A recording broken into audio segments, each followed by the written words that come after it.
Target was a big story yesterday after dumping CEO Greg Stifenol. But Market Watch's Mark Hulbert says investors, you should not care who the CEO is in any case. Money joins us to talk about this. Mark, the CEO it's like a celebrity. The CEO is big. The CEO is important. CEO is somebody I care about. Why are you telling me I shouldn't care? Well, I hate to say it since we're both in the media business, but I think the media makes way too much of a celebrity, as you say, out of the CEO. It's part of our celebrity culture. We like to focus on one individual, and indeed the CEOs of the world play up to that. But it turns out that, believe it or not, academic research has yet to find any correlation between what the CEO does and the performance of the company over the long term. That isn't to say that a CEO makes no difference at all, but what I do think it means is that we're placing far too much importance on who the personality is and all of the celebrity worship that goes with that. Right. Put too much importance on that and not on the underlying culture and business plans and vision of the company itself.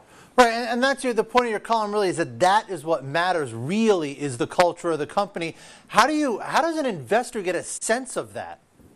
Well, that, of course, is, I think, one of the reasons why so few do not.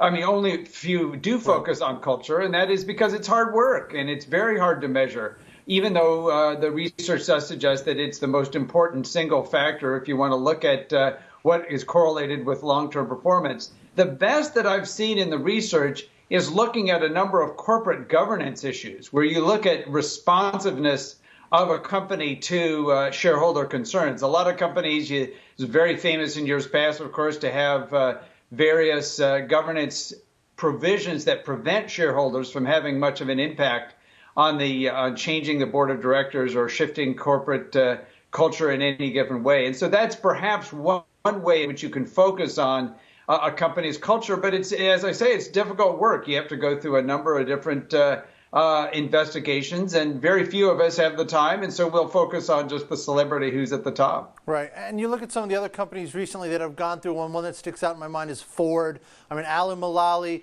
did a very good job, took them through the financial crisis. Now they're going to hand it over to Mark Fields.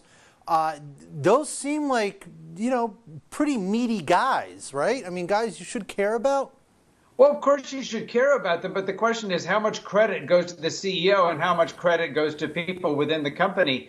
One interesting line of research, they went back and looked to see those companies that have done the best over the long term. And believe it or not, almost without exception, those companies' CEOs you'd never heard of. They're ones who have been promoted from within. There were not these celebrity-studded CEO searches, and they ended up doing better than the ones where there's been this high-profile CEO at the top. Right, and of course, the ones who benefit the most from it are the celebrity CEOs themselves, who can then go out and get themselves a better pay package. Mark Hulbert, we have to leave it there. Thank you very much. My pleasure.